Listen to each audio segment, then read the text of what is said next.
በኮሪደር ልማትና በሌላ ምክንያት በተለያዩ አካባቢዎች የሚገኙ ነዋሪዎች ቤታቸው እየፈረሰ እንደሚገኝ የሚታወቅ ጉዳይ ነው። አሁን ደግሞ ከ2000 በላይ ሰዎች የመኖሪያ ቤታቸው እንደሚፈርስና ነዋሪዎቹም ወደ ሌላ ቦታ እንዲሰፍሩ ለማድረግ እንቅስቃሴ ተጀምሯል።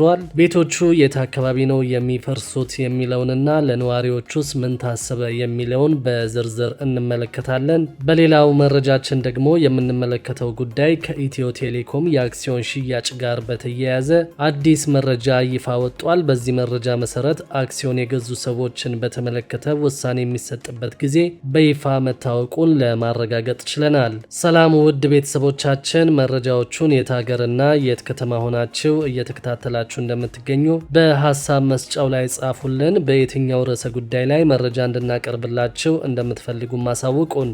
አሁን ዝርዝር መረጃዎቹን አንድ በአንድ ወደ እናንተ እናደርሳለን። እስከ መጨረሻው አብራችሁን ቆዩ።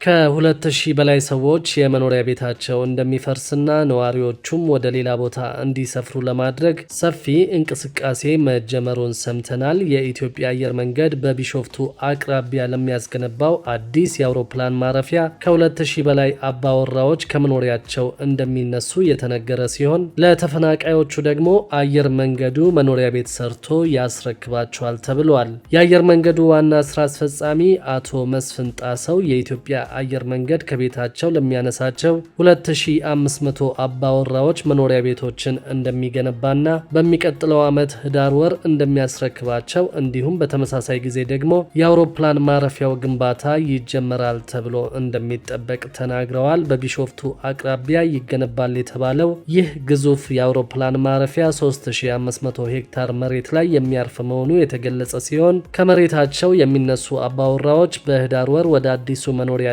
እንደሚዘዋወሩ አስታውቀዋል። አቶ መስፍን በአካባቢው የግብርና ምርቶች ማቀነባበሪያና የንግድ ተቋማትን ጨምሮ አዳዲስ አገልግሎት መስጫዎች እንደሚገነቡ ተናግረው የኢትዮጵያ አየር መንገድ የሚያስገነባው አዲሱ የአውሮፕላን ማረፊያ ግንባታው ከ4 ዓመት በኋላ የሚጠናቀቅ መሆኑንና በአፍሪካም ቀዳሚ የሆነ የአውሮፕላን ማረፊያ እንደሚሆን ተገልጿል። ከአዲስ አበባ 40 ኪሎ ሜትር ርቀት ላይ የሚገነባው ይህ አዲሱ የአውሮፕላን ማረፊያ በዓመት 110 ሚሊዮን መንገደኞችን እንደሚያስተናግድ ዋና ስራ አስፈጻሚው ገልጸው በሁለት ምዕራፍ ግንባታው የሚከናወን እንደሆነም ተናግረዋል። በመጀመሪያው ምዕራፍ እንግዲህ 60 ሚሊዮን ተጓዦችን ማስተናገድ የሚችለው የአየር ማረፊያ የሚገነባ ሲሆን የመጀመሪያው ምዕራፍ ሲጠናቀቅ ደግሞ 50 ሚሊዮን ተጓዦችን የሚያስተናግደው ሁለተኛው ምዕራፍ ግንባታው ቀጥሎ የሚጠናቀቅ ይሆናል። የመጀመሪያው ምዕራፍ ግንባታ በፈረንጆቹ 2029 ይጠናቀቃል ተብሎ የሚጠበቅ መሆኑን ስራ አስፈጻሚው ተናግረዋል። ከአካባቢው ይነሳሉ የተባሉ አርሶ አደሮች የሚከፈለን የካሳን መጠን አነስተኛ ነው በሚል ከዚህ ቀደም ቅሬታ ማቅረባቸው የሚታወስ ነው። አርሶ አደሮቹ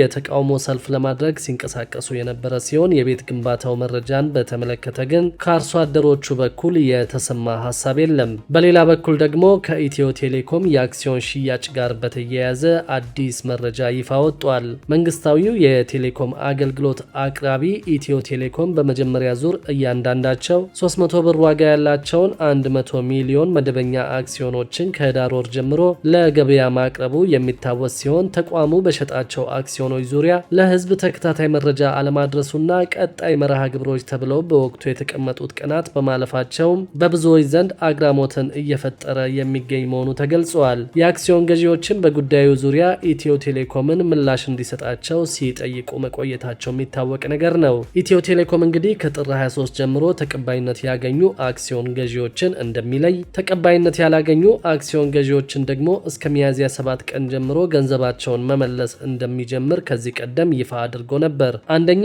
እስካሁን ድረስ ተቀባይነት ያገኙ አክሲዮኖች ያልተገለጹ ሲሆን ገንዘባቸው መመለስ ያለበት ሰዎችም ገንዘባቸው አልተመለሰላቸውም። በዚህ ዙሪያ እንግዲህ መሰረት ሚዲያ ኢትዮ ቴሌኮምን ያነጋገረ ሲሆን ተቋሙ ውጤቱን ለህዝብ የማሳወቁ ሂደት ጊዜ መፍጀቱ ትክክል ነው ብሎ ይህ የተፈጠረው ሂደቱ ለተቋሙ የመጀመሪያው በመሆኑ እንደሆነ አስታውቀዋል። በቀጣይ ሂደት ዙሪያ ከባለድርሻዎች ጋር ሰፋ ያለ ውይይት ማድረግ አስፈልጎ ነበር ያለው ኢትዮ ቴሌኮም በተጨማሪም አንዳንድ ዳታዎችን የማጥራት ስራ ላይ ትኩረት አድርገን እየሰራን ነበር የሚል ምላሽ ሰጥቶ አሁንም ግልጽነት ያለው አሰራር ለመዘርጋት ጽኑ አቋም አለኝ ሲልም ኢትዮ ቴሌኮም ምላሽ ሰጥቷል። በሚቀጥለው ሳምንትም በዚህ ዙሪያ ጋዜጣዊ መግለጫ እንደሚኖር የገለጸው የቴሌኮም ኩባንያው በዚህ መግለጫ ላይ ስለ አክሲዮን ሽያጩና ስለ ድልድል ውጤት ይፋ እንደሚያደርግም አስታውቋል። በሌላኛው መረጃችን ደግሞ በተያዘው በጀት ዓመት ለአነስተኛና ጥቃቅን ተቋማት 469 ሚሊዮን ዶላር ብድር መሰጠቱን ሰምተናል። በ2017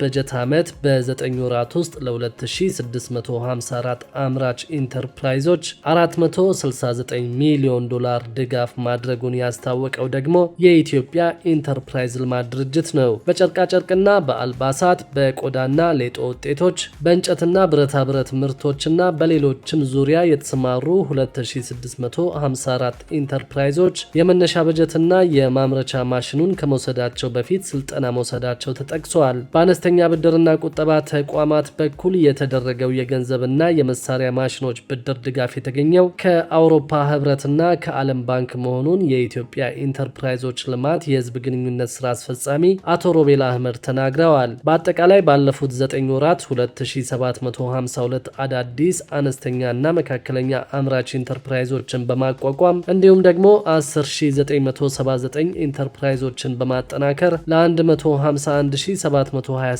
ዜጎች የስራ ዕድል መፍጠሩንም ጨምረው ገልጸዋል። እንዲሁም 205 አነስተኛና መካከለኛ አምራች ኢንተርፕራይዞች ምንም ኢንዱስትሪ በሌለባቸው የገጠር ወረዳዎች በማቋቋም ለ1525 ዜጎች የስራ ዕድል መፍጠር መቻሉን አንስተዋል። በታችኛው እርከን ያሉ አመራሮችና ስራ አስፈጻሚ ተቋማት ለአምራች ኢንተርፕራይዞች አስፈላጊውን ትብብር እንዲያደርጉ ጥሪ ያቀረቡት ስራ አስፈጻሚው ጥቃቅንና አነስተኛ አምራች ድርጅቶች ጥራት ያላቸውን ተወዳዳሪ ምርቶች እያመረቱ እንደሆነና ህብረተሰቡ የሀገር ውስጥ ምርትን በመጠቀም ረገድ ሊደግፋቸው እንደሚገባም ተናግረዋል። ተቋሙ ባለፈው በጀት ዓመት ለ7525 አምራች ድርጅቶች የገንዘብና የማምረቻ ማሽን ድጋፍ ማድረጉን መግለጹ የሚታወስ ነው። በሌላ በኩል ደግሞ ከቤት ግንባታ ጋር በተያያዘ መንግስት አዲስ ቴክኖሎጂ ይፋ አድርጓል። በዚህም እንግዲህ የመኖሪያ ቪላ ቤቶችን በአንድ ቀን መገንባት የሚያስችል ቴክኖሎጂ ወደ ሀገር ውስጥ እንዲገባ መንግስት ከስምምነት መድረሱን ሰምተናል።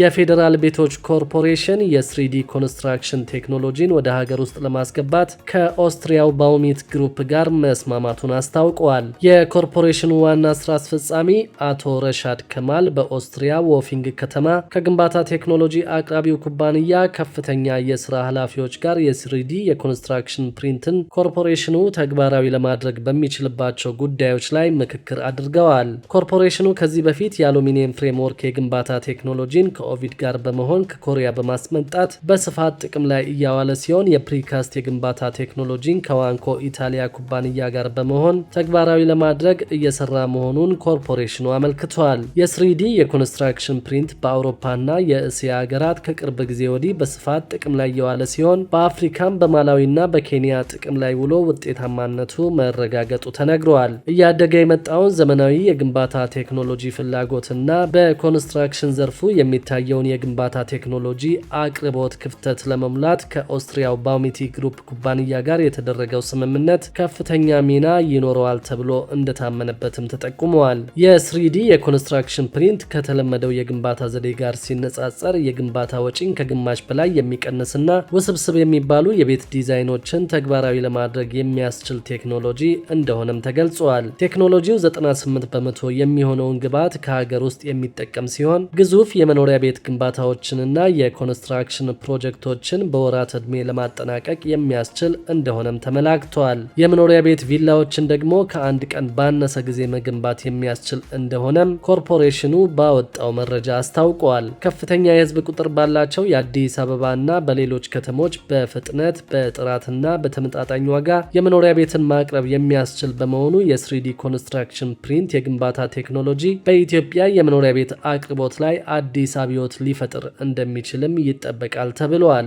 ቴክኖሎጂውን ወደ ኢትዮጵያ ለማምጣት የሚደረገውን ጥረትም ባውምቲ ግሩፕ ለኮርፖሬሽኑ በቀጥታ ድጋፍ የሚያደርግና በትብብርም እንደሚሰራ ተገልጿል። ክቡራትና ክቡራን የአዲስ ቢዝነስ የዩቲዩብ ቻናል ተከታታዮቻችን ይህንን ቻናል ሰብስክራይብ ሳታደርጉ የምትከታተሉን ከሆነ ቢዝነስና ሌሎችም ተያያዥ ጉዳዮችን በተመለከተ አዳዲስ መረጃዎችን ለማግኘት የዩቲዩብ ቻናሉን ሰብስክራይብ በማድረግ ቤተሰብ እንድትሆኑን በትህትና እንጠይቃለን።